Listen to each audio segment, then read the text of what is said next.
Olá, boa noite, boa tarde, bom dia. Espero que você esteja bem, desfrutando da comunhão com Deus, com a sua família e com os irmãos. Por favor, compartilhe como está sendo para você esse tempo, como está sendo para você essas aulas. Essa é a nossa terceira aula e o nosso tema, você já sabe, é a visão de Deus sobre os seus filhos. Na nossa primeira aula, nós falamos sobre a salvação e nós vimos que a salvação é o meio que Deus utiliza para tornar visível a sua presença aqui na terra. Ou seja, o pecado separou o homem de Deus, Deus não pode coabitar com o homem no pecado. Então Deus envia Jesus, seu Filho, para nos salvar e esse meio então abre porta para Deus morar agora no homem e se revelar ao mundo. Na segunda aula, nós falamos então sobre a natureza da vida com Deus, ou a natureza da vida espiritual, onde nós definimos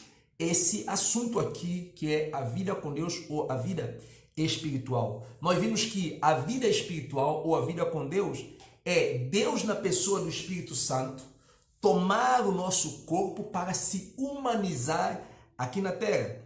Nós vimos que a natureza de Deus é espírito, então o Espírito de Deus faz-se carne na habitação dele em nosso corpo para fazer o quê?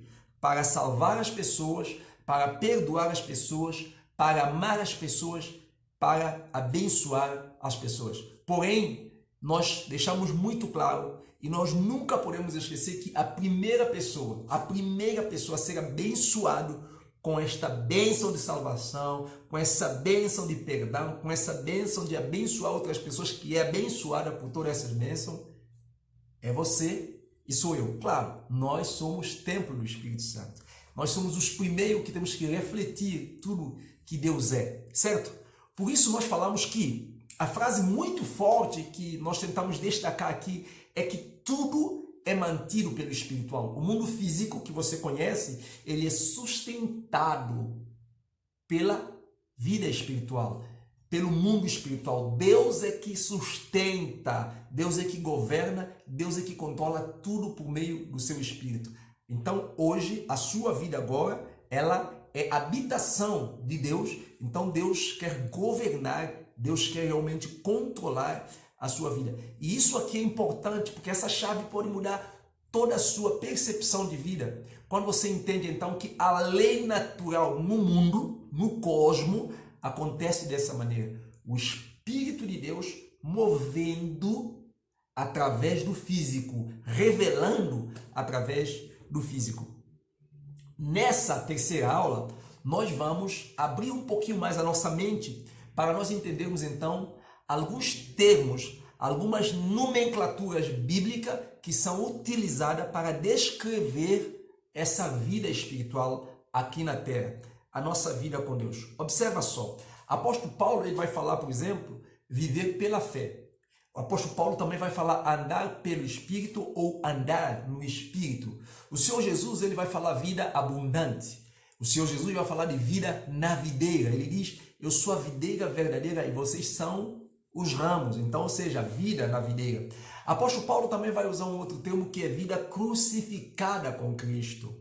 Apóstolo Paulo também vai usar vida vitoriosa e ele vai usar vida santificada ou a santificação. Lembrando que nós vimos que a vida espiritual é um ato que envolve três dimensões. Nós vimos que a vida espiritual é um ato, um acontecimento que envolve três dimensões ou três momentos. O primeiro momento é nascimento, o segundo momento é o crescimento e o terceiro momento é a maturidade. E ao longo da nossa caminhada, das nossas aulas, nós vamos entender cada aspecto aqui. O primeiro aspecto já falamos, vamos entender mais o segundo e o terceiro aspecto.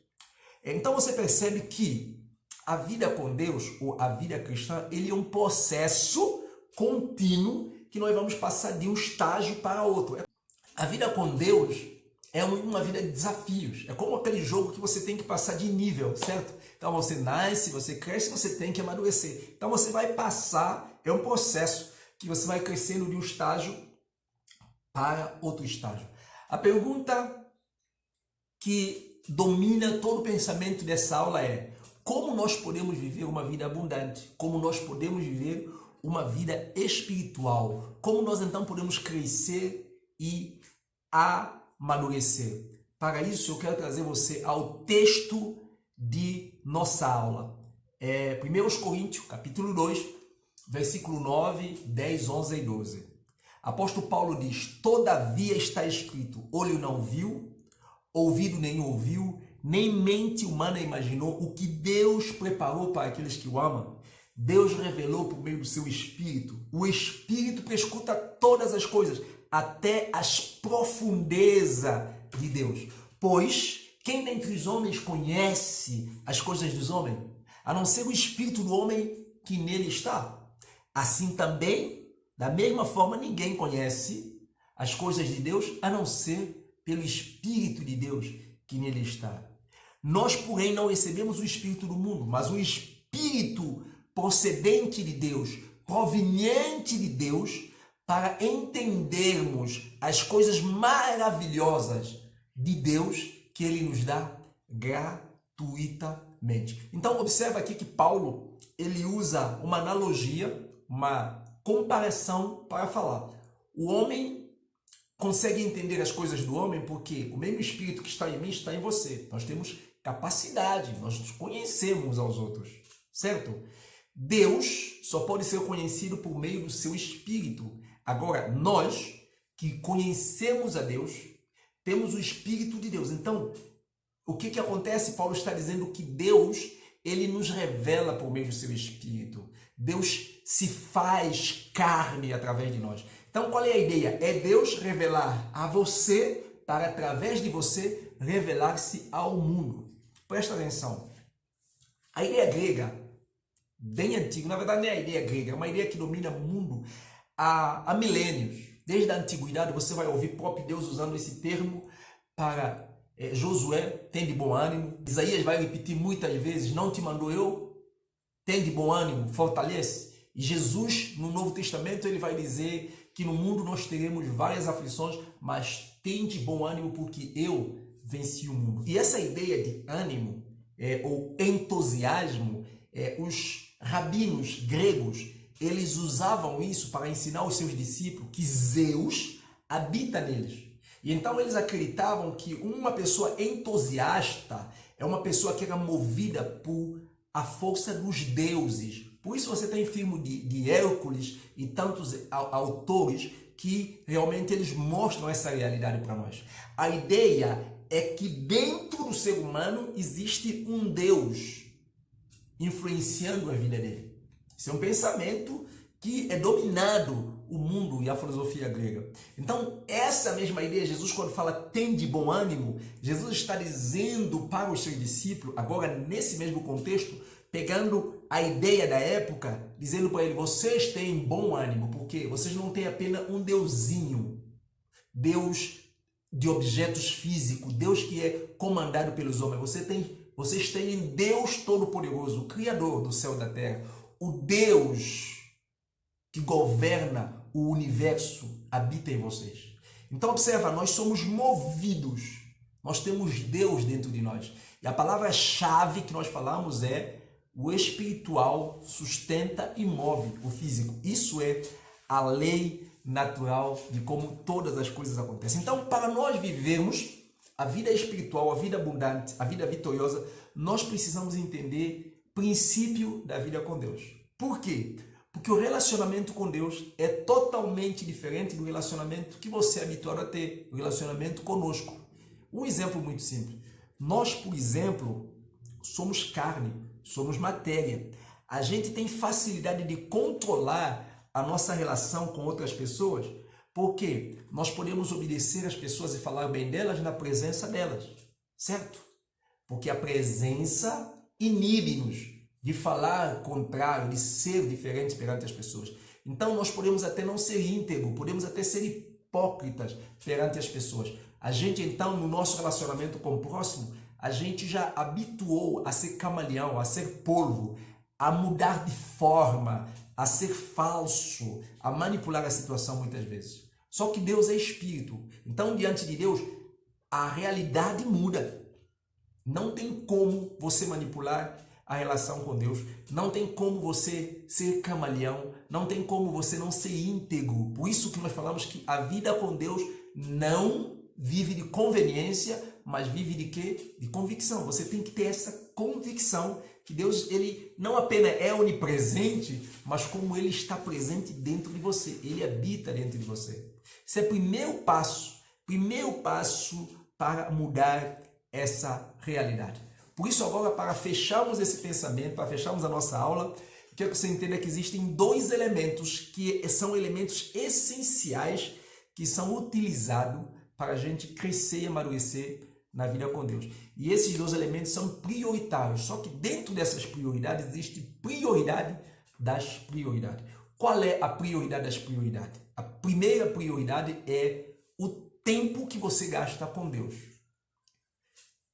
A primeira prioridade trata do seu relacionamento com Deus. O seu relacionamento com Deus envolve tempo que você gasta com Ele por meio da palavra dEle, por meio da oração e por meio realmente da comunhão com Ele.